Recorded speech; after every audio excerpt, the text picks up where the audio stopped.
탈북어민 북송 사건을 두고 정치권의 공방이 계속되고 있습니다. 국민의힘은 국정조사와 특검으로 실체를 밝히겠다고 공세를 펼치고 있고 민주당은 국면 전환용 안보 장사라고 맞서고 있습니다.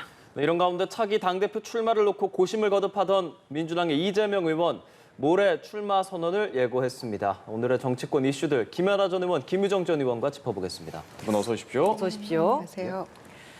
네, 탈북어민 북송 사건 정치 공방 점점 더 가열되고 있습니다. 탈북어민 이 북송 사건과 관련해서 국민의힘은 국정조사 거기에 특검까지 해야 한다 이렇게 주장을 하고 있는데 사실 이게 실체를 밝히는 데 필요하다라고 주장은 합니다만 국민의힘 자체적인 힘으로는 불가능한 사안들 아니겠습니까? 이런 사안인 걸 알고 있을 텐데도 불구하고 이런 주장을 하는 건 이유가 뭡니까? 일단 국민들께서 이제 최근에 여러 가지로 드러나고 있는 사진이라든가 또 새로운 어떤 증거들 같은 것들을 보시면서 정말 이런 일이 일어났었던가, 일어날 수 있는 일인가 정말 많은 의구심을 또 보이고 계시는데요. 국민들도 잘 아시겠지만 지금 경제 상황이 저희가 이것만 갖고 계속 논란을 할 수는 없는 상황인데 네. 이게 지금 야당이 순수하게 자기들의 잘못을 인정하는 것도 아니고 또 한편에서는 대통령을 겨냥한 정치 공세다 네. 또는 정치 보복이다 이렇게까지 얘기를 하고 있고 하다 보니 어떻게든 좀 논란을 좀 잠재워야 될 것 같은데 그럼에도 불구하고 저는 이 진실이 경제적 위기 앞에서 덮일 내용이라고 생각하지는 않습니다. 그러면 자꾸만 여야 간에 어떤 새로운 증거를 내놓고 또 언론을 갖고 이게 서로 핑퐁을 할 게 아니라 저는 어떤 공정한 조사대 위에 좀 올려놓고 본격적으로 다루어져야 된다고 생각하는데요. 네. 지금 원구성상 국조나 특검을 국민의힘 스스로 어떻게 결정짓기는 어렵죠. 그러니까요. 그러나 저는 국회라고 하는 것이 여당 마음대로 하라고 하는 것이 아니라 논의를 하라고 하는 것이고요. 지금의 야당이 뭔가 지금 국민의힘에서 제기하는 문제가 억울하고 불합리하다고 생각한다면 저는 오히려 이런 참에 우리가 국조나 특검을 통해서 한번 진실을 밝혀보자고 하고 국회는 이것에서 조금 더 멀리 떨어져서 민생을 논의하자 이렇게 얘기하면 반드시 이게 원내의 구성, 그러니까 여야 구성에서 꼭 국민의힘에게만 불리하다고 생각하지는 않습니다. 아마 많은 국민들도 이것들을 지금의 경제 상황과 좀 분리해서 그러나 진실 규명은 하자라는 쪽에 여론이 있다고 저는 판단하고 있고요. 그런 측면에서 집권 여당이 책임감 있게 어떤 해결 방법의 하나로서 제안한 것이라고 생각합니다. 경제는 경제대로 따로 다루고 이 사안도 그냥 넘어갈 수 없기 때문에 국정조사와 특검을 하자는 것이다. 이런 주장이시거든요. 그게 그렇게 단순하게 이분법적으로 가능할까요? 지금 이렇게 정치적으로 총 공세를 펼치고 있는 마당인데 야당이 아무리 지금 이럴 때인가 민생을 챙겨야지 이렇게 얘기해도 지금 콧방귀도 안 끼잖아요. 대통령실도 그렇고 여당도 그렇고. 그래서 왜 이렇게 하는가? 그렇다면은 한 정권의 어떤 통치 행위나 이런 거에 대해서 자 5년 뒤에 정권이 민주당 정권으로 바뀌면 그땐 또 어떻게 하죠? 우린 그런 거에 대해서 생각을 해야 되는데 너무 근시안 쪽으로 판단하고 이렇게 공세를 펼치고 있다. 전 이렇게 보고 있고요. 네. 당시에는 그 통일부가 지금하고 다른 통일부였습니까? 그런데 통일부도 그렇고 지난번에 사회 공무원 피격 사건 때 해경도 그렇고 정권 바뀌니까 왜 이렇게 태도를 달리하는가에 대해서 어떤 납득할 만한 증거나 분명한 어떤 얘기가 없어요. 그래서 국민들이 납득할 만한 어떤 상황이 없다는 거. 근데 그런 것들이 왜 이 시점에 이렇게 어려운 상황에서 이걸 끄집어내서 그래서 이걸 정치 공세라고 볼 수밖에 없는 것이고요. 그래서 만약에 국조와 특검이 이루어진다라고 하면 저는 이거 불가능하다고 봅니다만은 당시 정보위원장이었던 이해훈 의원이나 적극적으로 북송해야 된다고 주장했던 김무성 의원이나 이런 분들이 제일 먼저 나와서 아마 의견을 피력을 하셔야 될 거예요. 당시 왜 그랬는지. 당시에는 우상호 비대위원장 얘기대로 왜 그럼 가만히 있었나. 충분히 여야가 국회에서 논의를 했었고 보고도 받았고 거기에 대해서 이견이 없었기 때문에 북송을 한 거였잖아요. 그리고 이제 수사기간이 너무 짧았니 어쨌니 여러 가지 얘기는 나오고 있습니다만은 네. 우리가 군의 어떤 첩보에도 분명히 그 16명을 엽기적으로 살인하고 쫓겨다녔던 그런 사람이라는 거를 우리가 다 알고 있었잖아요. 그러니까 일치하는 지점이 있었기 때문에 과연 그 귀순을 하겠다는 거의 진정성을 정말 믿어야 되는가 말아야 되는가 이런 논란이 그때도 정말 충분하게 있었고요. 그러나 귀순하려고 했던 것이 아니라 쫓겨다니다가 납포됐던 것이기 때문에 단순히 귀순이라고 보기에는 어려운 측면이 있었던 것이죠. 그래서 당시에는 국익에 반해서 문재인 정부가 그럼 이렇게 했겠습니까? 그러니까 여러 가지를 다 고려했고 여야가 국회에서도 다 보고 받았고 정보위원장도 이런 사람들 우리 국민으로 받아들여서 어떻게 하려고 이러냐 충분히 납득할 만한 여러 가지 그 이유들이 있었기 때문에 이렇게 했던 것인데 이거를 이제 와서 국정화 특검을 하겠다? 민주당이 받아들일 리도 만무하고요. 과거에 어떤 건에 대해서 국정조사나 특검이 저는 굉장히 그 충분한 결과 그리고 납득할 만한 어떤 성과물을 냈던 사례가 없었기 때문에 이루어진다고 해도 별로 기대할 게 없지만 이거를 이런 식으로 정치 공세해서는 안 된다 이렇게 봅니다. 검찰이 그제 국정원을 압수수색했습니다. 고발한 지 일주일 만에. 그리고 이런 상황에 대해서 윤건영 의원은 대통령실과 국정원, 통일부, 검찰이 다 하나의 짜여진 각본처럼 움직이고 있다면서 의혹을 제기하고 있습니다. 이런 의혹에 대해서는 어떤 생각하시는지요? 저는 좀 민주당이 앞서가는 것 같아요.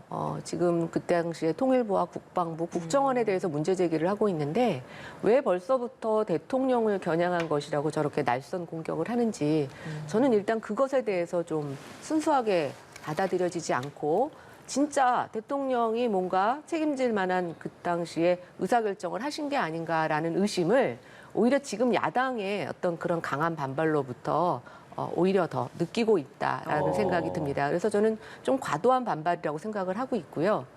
또 하나 저는 이제 아까 김 전 의원님께서 얘기하셨는데 국익을 위해서 그 당시에 그랬다. 근데 국익이 도대체 어떤 거냐. 그럼 국익을 위해서는 우리 국민의 생명이 희생이 돼도 되는 것인가 이런 생각을 하게 되고요. 또 지금도 우리가 이 통일부와 국정원에서 뭐 고소고발을 하고 이렇게 논란이 되는데 아마 우리 방송에서 지금 2주 넘게 이 얘기를 하고 있는 것 같습니다. 그렇죠?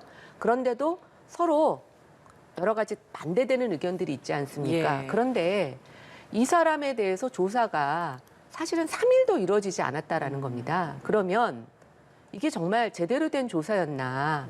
오히려 저는 민주당이 그 당시에 북한과의 여러 가지 관계 개선을 위해서 우리가 어쩔 수 없는 선택이었다라고 지금이라도 저는 오히려 진실하게 얘기를 하신다면 이 일의 문제 해결은 좀 더 쉽게 간다고 보고 있습니다. 그런데 이 사람을 지금 흉악범이라고 얘기를 하고 있습니다. 예. 근데 저희가 아무리 이 얘기를 논의해봐도 그 당시에 그 사람이 그 배에 탄 사람들을 16명을 죽였다는 것은 그 사람 진술이 아니고 우리가 SI 첩보를 통해서 듣는 내용입니다. SI 첩보라는 것이 이 사람이 지금 일종의 NL을 넘어와서 북한에서도 이 사람들이 뭔가 자기 경계선을 넘어갔다는 걸 인정했다면 저희에게 오히려 역정보를 흘릴 수도 있는 것입니다. 그러면 이게 정말 진짜 제대로 된 정보인지 아닌지를 우리가 어떻게 3일 만에 압니까? 그래서 저는 그 당시에 이런 진행이 뭔가 다른 것을 염두에 두고 그게 지금 국익이라고 얘기하시지만 저는 다른 것을 염두에 두고 굉장히 무리하게 답을 정해놓고 끌고 간 결론이었다라고 보고 있고 지금이라도 그 문제 제기를 하는 것입니다. 그래서 오히려 민주당이 정정당당하다면 그리고 대통령을 겨냥한 지금 여당의 뭐 정치 보복에 대한 것들이 우려가 된다면 저는 국조와 특검에 임하시면 되고요. 다만 민주당은 특검에 대한 저는 강한 거부감이 있는 사건이 하나 있죠. 드루킹 특검 때문에 문재인 정권 초기에 굉장한 타격을 받았습니다. 그래서 아마 그것을 받기가 쉽지 않고 문재인 정부 내내 특검을 받지 않았던 이유는 드루킹 특검에 대한 좀 트라우마가 있다는 거는 알고 있습니다. 그러나 저는 지금 이런 것들과 계속 연장이 돼서 회피할 만한 문제는 아니라고 생각이 되고요. 예. 민주당이 제시하는 것처럼 지금 경제 굉장히 어렵습니다.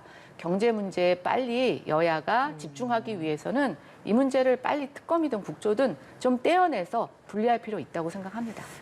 흉악범인 게 확실히 맞느냐에서도 의견이 좀 갈리는 것 같고 흉악범이었다라는 데 의견 일치를 보는 시각에서도 그럼에도 불구하고 돌려보내는 게 맞았느냐. 그 기준을 귀순의 진정성으로 판단을 하는데 그 귀순의 진정성을 어떻게 확인을 했느냐 그 절차에 대한 문제를 제기하는 시각도 있는 것 같아서 여기에 대해서 어떤 생각이십니까? 그 사진 10장을 보면서 이제 국민들이 이제 많은 생각을 했겠죠. 그러나 이제 그래서 귀순하려고 했던 사람들을 강제로 보냈던 거 아니냐 이런 얘기도 나오고 있습니다만은 당시에도 그 사진 좀 공개해서 좀 툭 터놓고 얘기를 하지 그랬을까 이런 생각이 들어요. 그때 당시에 다 이제 얘기를 하는 건 이제 문재인 정부의 통일부였기 때문에 그렇죠. 그렇다 이런 또 비판 반론을 하고 있습니다. 네, 그럼에도 불구하고 예. 지금 그 통일부에서 그 정무직 외에는 그 공무원들은 또 그대로 있는 거잖아요. 그러니까 통일부가 왜 입장을 이렇게 바꿨을까? 그렇다면 5년 뒤에 또 어떻게 할 것인가? 이런 얘기 하고 싶고요. 16명에 대한 이 엽기적 살인범들을 그렇다면 이제 대한민국 국민이기 때문에 인정을 하고 여기서 재판받도록 했어야 됐다. 지금 여당이 이렇게 얘기하고 있는 거잖아요. 그러면은 그 증거가 제대로 있느냐 없느냐에 대해서 논란이 있다고 말씀하셨는데 그럼 증거 없어 무혐의로 나오면 그럼 어떻게 하죠? 이걸 국민들이 이거 선뜻 받아들일 수 있을까요? 예. 이 부분을? 그리고 앞으로도 16명 아니라 더한 어떤 그런 그 중범죄 살인을 저지른 중범죄인들이 또 넘어온다고 했을 때 과연 그러면 윤석열 정부는 어떻게 할 것인가? 제가 오히려 반문하고 싶고요.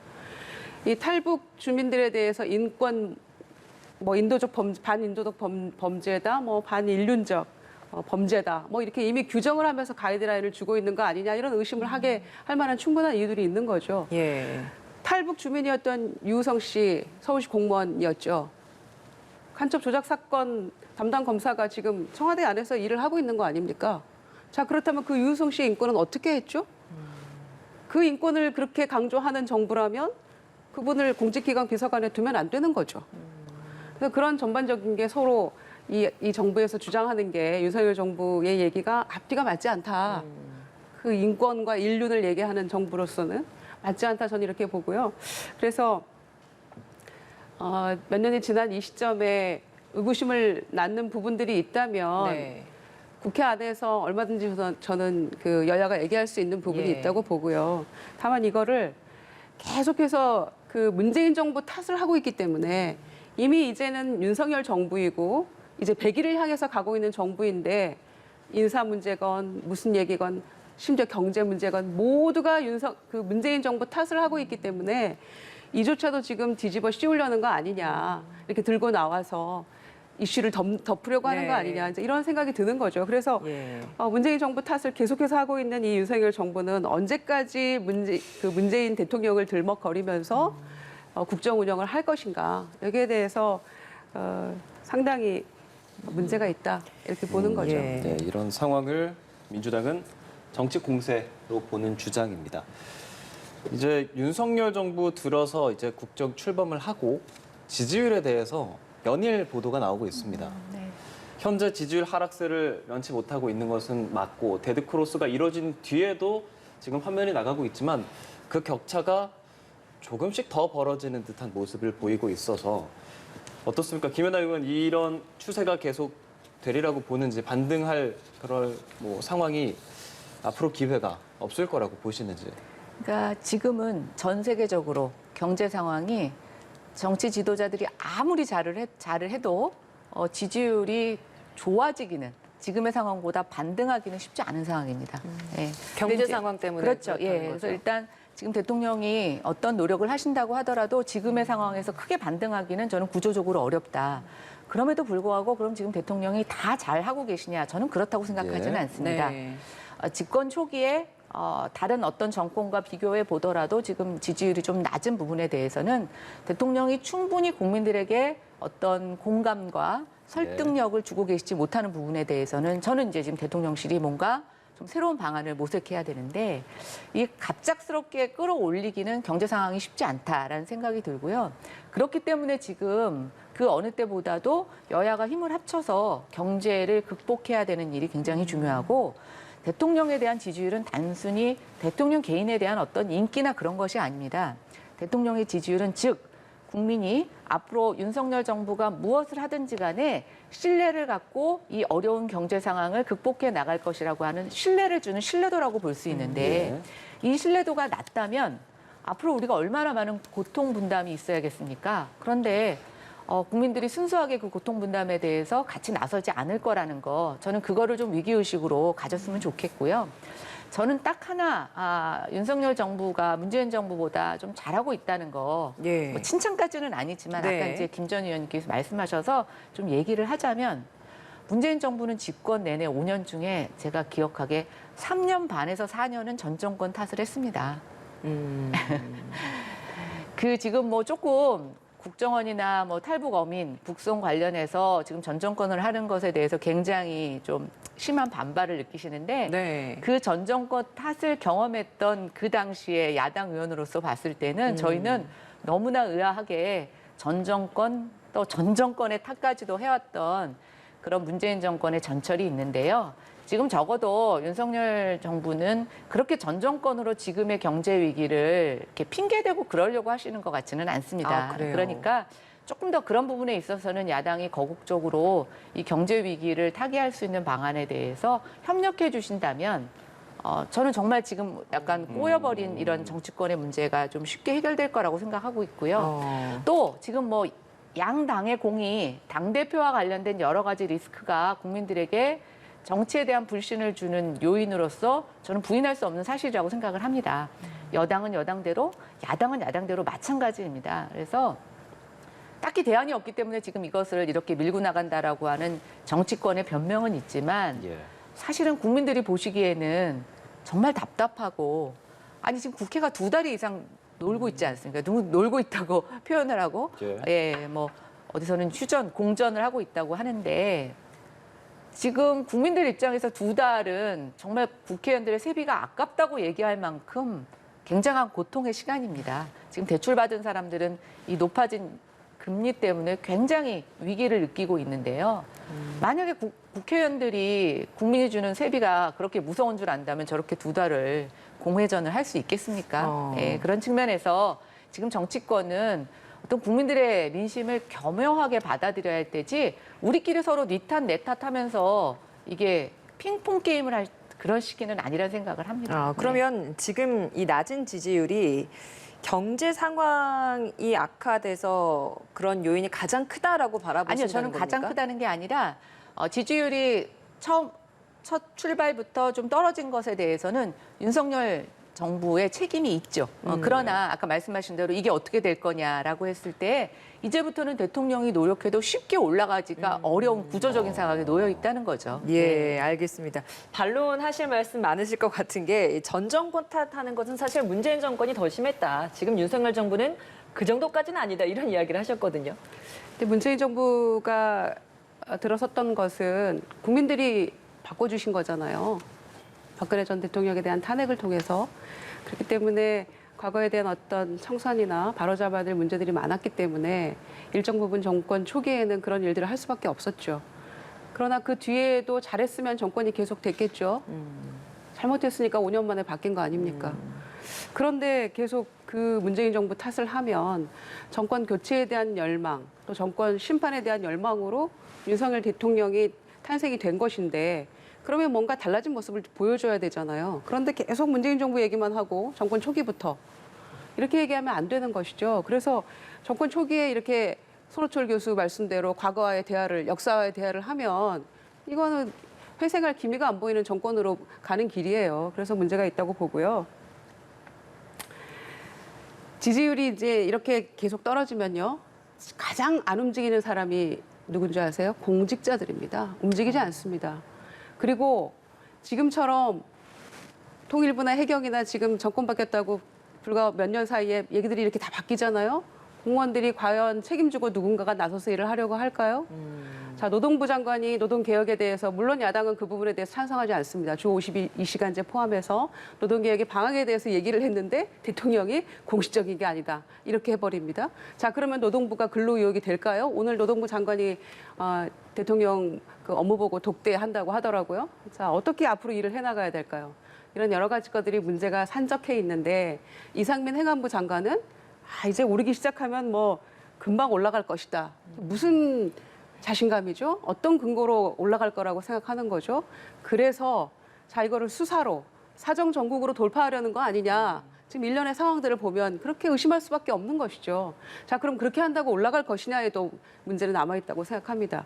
그래서 저는 이거는 정권이 이미 출범을 하고 2달이 넘어갔잖아요. 그러면 이건 온전히 절대평가인 것입니다. 그 전에는 상대평가할 수 있는 거죠. 그러나 이제는 윤석열 정부, 윤석열 대통령의 실력을 보여줘야 되는 시점인데 계속해서 문재인 정부 탓을 하면 국민들이 그걸 납득하나요?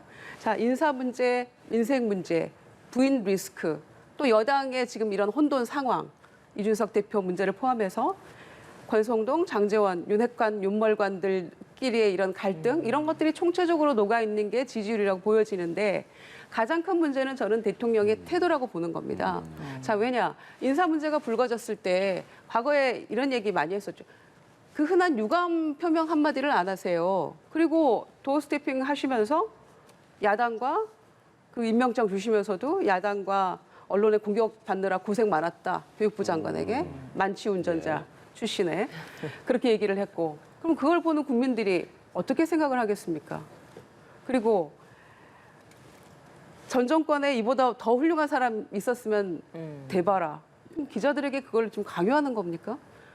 그거는 국민을 대신해서 묻고 있는 거잖아요. 태도가 문제이다. 그 태도 때문에 예. 국민들은 질리는 겁니다. 그러니까 수긍할 건 수긍하면서 잘못된 거는 대통령 처음 해보는 거라고 말씀하셨잖아요. 그러면은 부족한 점을 인정하는 발언인데 그 발언도 우리가 참 상당히 당황스러운 발언이었습니다만은 누구나 처음 하는 대통령이기 때문에 근데 준비 안 된 것에 대한 사실상 고백이자 실토인 것인데 이거를 이런 식으로 국민 앞에 대결하는 국면처럼 보이면 앞으로는 다시 반등할 이런 태도가 달라지지 않는 한 저는 반등할 기미가 없다. 왜냐하면 경제 여건은 점점 어려워지고 앞으로 지금 코로나 재확산 위기잖아요. 더블링은 계속되고 있는 것인데 이 상황에서 복지부 장관은 2명이나 낙마를 했어요. 예. 자, 근데 후보가 누가 될지 우리 아무도 모릅니다. 이거를 책임져야 될 주무부처 장관인데 그래서 이런 총체적인 것들이 저는 굉장히 어려운 걸로 가고 있기 때문에 이런 사정정국, 수사, 국조, 특검 이런 얘기 하지 말고 대통령이 좀 더 국민을 바라보면서 하시고 지지율 의미 없다, 여론조사 의미 없다 하지 마시고 국민만 바라보고 가겠다고 했던 대통령이었기 때문에 그 민심의 척도가 바로 여론조사 지지율 아닙니까? 그래서 그런 거를 다시 정치를 처음 시작하셨을 때 초심으로 좀 돌아가셔서 했으면 좋겠다. 알겠습니다. 불과 1년 전 아닙니까? 네. 예. 원구성 협상 상황 살펴보겠습니다. 이제 핵심 쟁점이었던 건 사개특위 구성이잖아요. 여야 정수 동수로 6명 하고 위원장은 민주당이 맡되 안건은 여야 합의로 결정한다. 이렇게 국민의힘 권성동 의원이 어제 방송에서 이야기를 했는데 여기서 민주당이 여당에 유리한 내용만 언론에 밝혔다 하면서 지금 중단하는 듯한 모습입니다. 아예 협상을. 이런 상황과 이런 태도 어떻게 보시는지요? 아니 원 구성에서 여당이 수적으로 밀리는데 여당한테 좀 유리한 얘기를 발표하는 게 야당한테 무슨 그런 큰 타격이 되겠습니까? 그리고 한편으로는 국민의 입장에서는 지금 여야가 유불리하느냐 이런 게 중요한 게 아니라 아까 제가 말씀드린 것처럼 2달째 지금 공전을 거듭하고 있는 국회가 빨리 정상화되는 게 굉장히 중요하죠. 그리고 이제 이렇습니다. 저도 국회에서 협상하는 지도부를 지켜봤지만 물론 협상에서는 끝까지 밀고 당기는 것들이 필요합니다. 근데 여당의 입장에서 한번 생각해 보십시오. 2달 동안 지금 휴전하고 있는 국민의 표현대로 말하면 놀고 있는 국회가 예. 협상에 들어갔고 곧 재헌절이 다가옵니다. 재헌절까지는 협상을 끝내겠다는 게 국회 양 대표 간의 어떤 약속 같은 거였는데요. 국민들한테 기다리시는 국민들한테 잠깐 그래도 이게 지금 우리가 뭔가 진전이 되고 있다라는 것을 보여주기 위해서 여당 대표가 저 정도 못하나 저는 그런 생각이 들어요. 근데 일괄 타결 후에 협상 결과를 발표하기로 했다. 이게 합의였는데 그 합의를 깼다라는 게 박홍근 원내대표의 그러니까 이야기 그거는 아닙니까? 이제 트집을 잡자면 제가 봤을 때는 협상을 할 때 무슨 얘기는 못 하겠어요. 그러나 그런 부분에 있어서 얼마나 서로 간에 신뢰가 없느냐 이런 비판도 있지만 예. 제가 굳이 권성동 원내대표의 입장에서 좀 편을 들자면 네. 지금 국민들이 도대체 국회 뭐 하냐 빨리 결정 내라. 당신네들끼리 상임위원장 나눠 먹는 거 결국은 권력 나눠 먹는 것이지 국민들은 누가 하는지 그렇게 상관없다. 빨리 결정해라. 이런 목소리가 굉장히 많습니다. 그러면 지금 가장 그래도 논란의 핵심이었던 게 사개특위를 어떻게 구성하느냐인 거잖아요. 예. 그러면 이거 지금 구성됐습니다.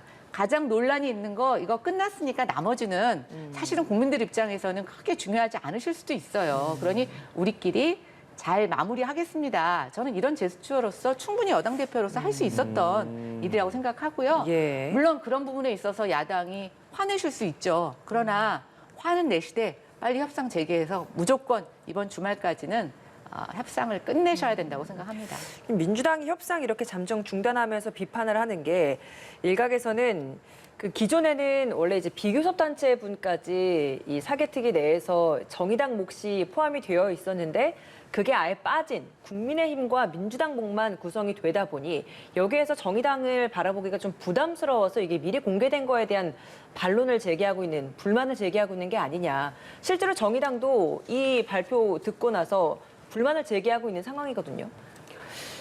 글쎄요, 뭐 속으로 뜨끔했을 수도 있겠죠. 정의당도 이제 야권에 속했고 초배 원하는 또 이런 얘기가 아니었으니까 비교섭 단체 몫을 하다 뭐 이런 얘기도 있지 않았습니까? 예.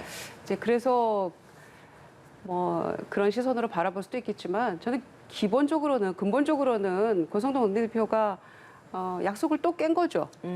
약속 깨기 전문가 아니십니까?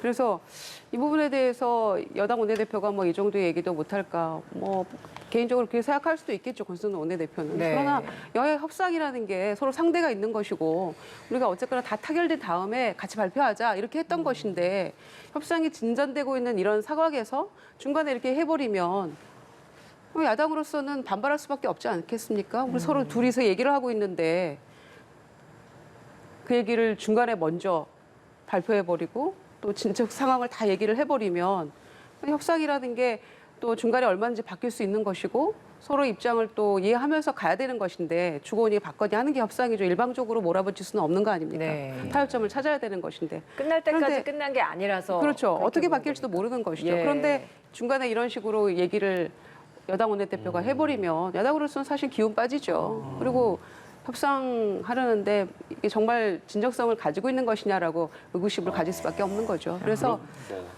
뭐 어려움은 있습니다만은 의장단 선출도 절대로 안 될 것 같았잖아요. 그러나 4일날 전격했고 또 열 하루 이틀 이렇게 또 지나가고 있는데 전 주말 사이에 어떻게든 이 문제를 풀어야지 그렇지 않고서는 여당, 야당 누구라고 할 것 없이 국민 지탄받게 되는 것은 뭐 자명한 일이죠. 과방위, 행안위 둘 중에 하나는 국민의힘이 넘겨주겠다라는 거 아니겠습니까? 민주당은 어떤 거 택할 거라고 보세요? 민주당은 이제 두 개 다 갖겠다는 것인데 그게 참 어려운 문제죠. 그래서 과방위가 언제부터 이렇게 인기 상임이었나 싶어요, 저는.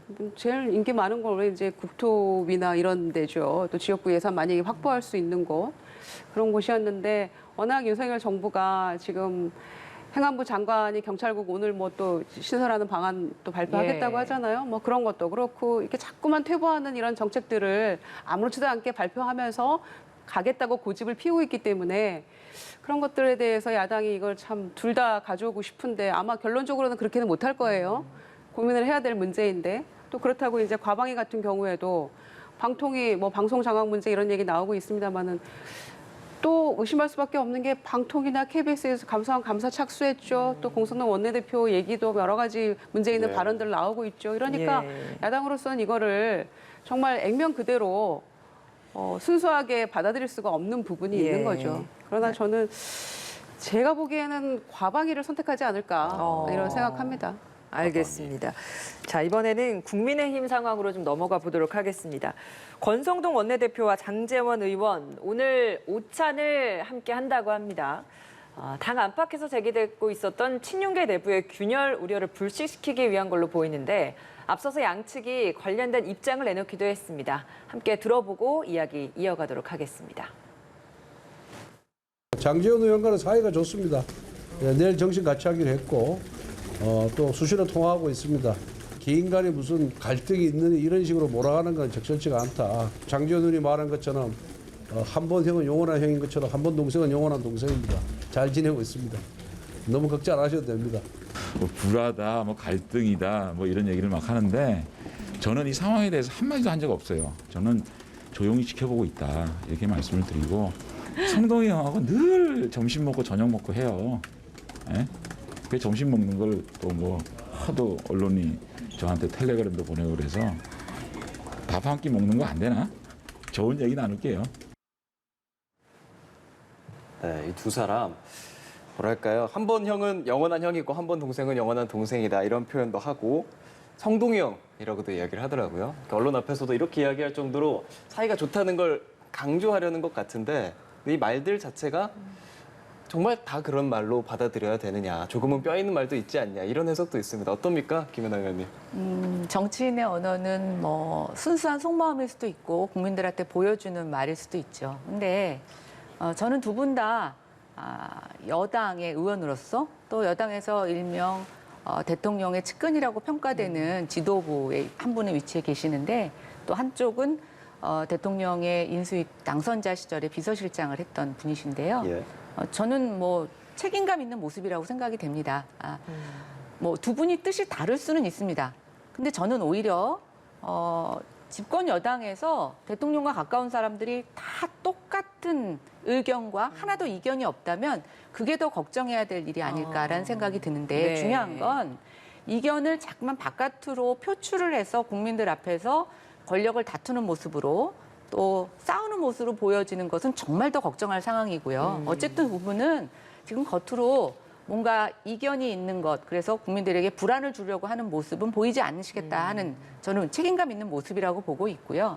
안에 실제로 내부에 대해서는 뭐 여러 가지 생각이 다르실 수 있죠. 왜냐하면 지금 이제 이준석 당대표의 당원권 징계 6개월을 갖고 거리냐, 사고냐를 갖고 여러 가지 해석이 있습니다. 여러 가지 해석이 있는 게 민주주의입니다. 뭐 저는 그걸 갖고 우리가 하나로 꼭 정리를 해야 된다고 생각하지는 않고 또 6개월 사이에 당대표 공백에 대한 우려와 또 기다려줘야 된다는 의견도 있습니다. 그런데 무엇이 됐던 간에 국민의힘은 여당입니다.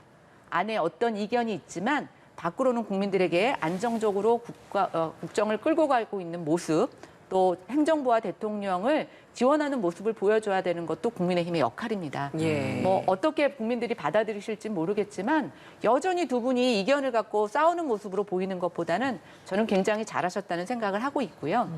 그다음에 아까 이제 상임위와 관련해서 저는 그런 생각합니다. 민주당이 과연 협상을 통해서 끌고 가는 모습, 일방적으로 밀어붙이기를 한다고 국민의힘에게 비난할 자격이 있는지 저는 아무리 지난 5년을 훑어봐도 또 근자에 한 6개월을 훑어봐도 그런 말씀하실 자격 없다고 생각이 되고요. 인기 상임위가 아닌데 지금 욕심내고 있다고 하는데 그러면 국회에서 다수석을 갖고 있고 상반기에 상임위를 거의 독식하다시피 했던 민주당은 왜 인기 상임위가 아닌 그 두 상임위에 이렇게 목을 매시는지 저는 오히려 역으로 묻고 싶습니다. 전반기에 다 하셨으니까 후반기에는 국민의힘에게 양보하십시오. 그리고 인기 상임위가 아니라면서요. 인기 상임위 아닌데도 한번 전반기에 위원장 못했으니까 국민의힘은 위원장 하고 싶어서 그런 것이니 양보하시기 바랍니다. 알겠습니다. 원구성 이야기까지 다시 좀 해주셨는데, 자, 국민의힘 내부에서 이렇게 윤핵관 간의 갈등설이 불거졌었던 것이 일단락되는 모습인데 이대로 잘 수습되는 거라고 보십니까? 수습이 안 되고 있으니까 이렇게 분란이 있다 이런 얘기들이 나오고 있는 거 아니겠습니까? 그러니까 마치 이준석 당대표만 없어지면 당이 굉장히 아주 평화롭게 뭔가 잘 굴러가고 여당으로서의 어떤 모습을 잘 체제를 정비해서 갈 것처럼 보였지만 역시 권력 투쟁이 핵심이겠죠. 그래서 부자 간에도 권력은 안 나누는 거고 또 형제 간에도 안 나누는 거라고 했는데 이분들은 친형제도 아니잖아요. 그래서 좀 권력이 문제인 거죠. 자, 권성동 원내대표가 가장 큰 지금 수혜자 아닙니까? 6개월간. 6개월 후엔 또 어떻게 될지 모르죠. 예. 일단 6개월간은 직무대행 원내대표 그냥 원톱으로 가는 거 아닙니까? 그런데 장제원 의원의 로드맵은 그게 아니었던 모양이죠. 그러니까 이제 당내에서 대놓고 얘기는 못하지만 삐그덕삐그덕 하는 소리가 나는 거 아닙니까? 그래서 문제의 핵심은 지도체제의 문제인데 권성동 원내대표가 6개월은 일단 하기로 확보가 된 이 자리에 대해서 쉽게 내놓을 수 있겠습니까? 그러나 또 반대편에서 이용 의원 포함해서 다들 또 이준석 그 대표를 물러나게 하는 게 그것도 뭐 정치력이다 이런 얘기도 하고 있습니다만은 그럴 것 같지는 않아요. 이준석 대표 무등산 서석대에 올라 있는 사진 보니까 네. 좀처럼 그럴 것 같지 않고요. 그런 점에서 오늘 두 분이 이제 그 세간의 어떤 여러 가지 우려의 시선 그리고 이준석 대표가 없음에도 이렇게 당이 내분에 휩싸이는 모습을 조금 봉합하기 위한 오찬인지 모르겠습니다만은 체하시지 않도록 조심하셔야 되지 않을까 이런 생각합니다. 알겠습니다. 마지막으로 민주당 질문 짧게 두 분께 드리면서 마무리하겠습니다. 이재명 의원, 뭐 사실 전당대회 출마가 기정사실화돼 있긴 했습니다만 공식적으로 17일에 출마 선언을 하겠다라고 밝혔습니다. 늦추다가 이렇게 후보 등록일에 맞춰서 출마 선언을 하게 됐는데 출마 메시지는 뭐 통합을 강조할 걸로 전망이 되고 있는 상황. 그럼에도 불구하고 97그룹에서는 계속해서 사법 리스크 우려까지 제기하고 있는 형국인데 과연 이런 97그룹의 우려가 기후에 그칠 것인가. 앞으로 이재명 의원이 전대 출마한 후에 전당대회 그리고 민주당 상황 어떻게 보겠습니까? 아마 그 수사 그 체제 개편 그 관련 법 소위 검수완박법이라고 했던 게 이제 9월 10일까지 아마 그 시한이 정해져 있는 거라서 이재명 의원에 대한 이제 수사나 이런 거에도 속도를 많이 내겠죠. 그런 점에서는 아마 이제 그 당내에 이제 우려가 있는 것도 사실입니다. 사법 리스크를. 그래서 이제 조금 그 부분에 있어서 좀 털고 그다음 스텝을 밟아야 되는 거 아니냐 이제 이런 우려의 목소리가 있었던 네. 것도 사실인데 이미 결론은 난 거고요.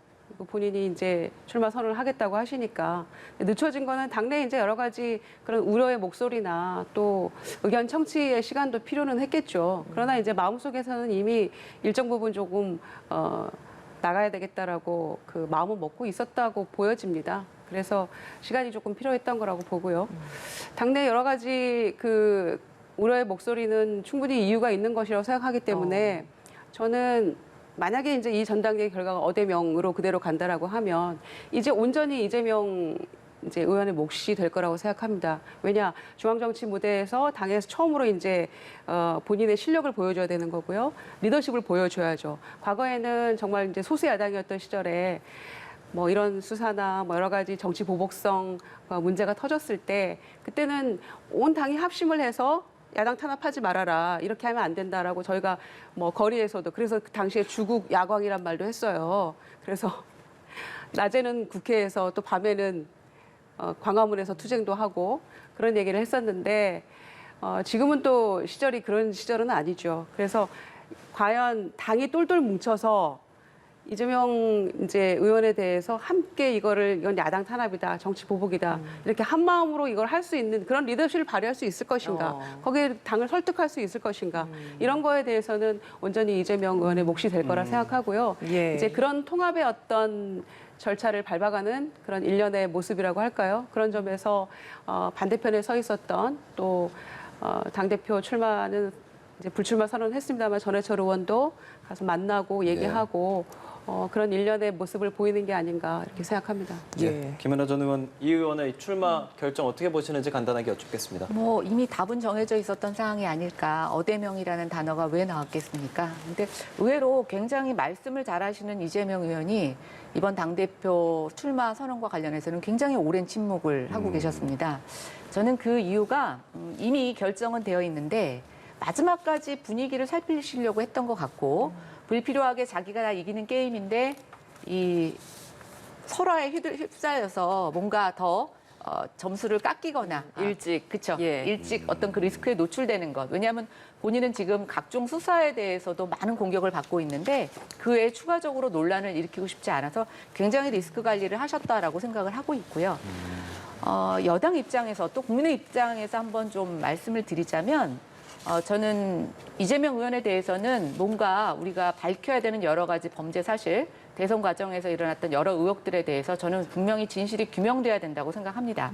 그리고 지금 뭐 공무원 월북 사건이라든가 또 지금 탈북 어민들 강제 북송 사건 이런 것들 문재인 정부 하에서 여러 가지 수사가 부진했던 것들에 대해서도 저는 분명히 수사가 이루어져야 된다고 생각하는데 수사의 대상인 사람이 야당 대표가 되면서 윤석열 정부의 모든 과거의 적폐 청산이 어떤 정치적인 정치 보복으로만 비춰질까 봐 그게 아쉽고요.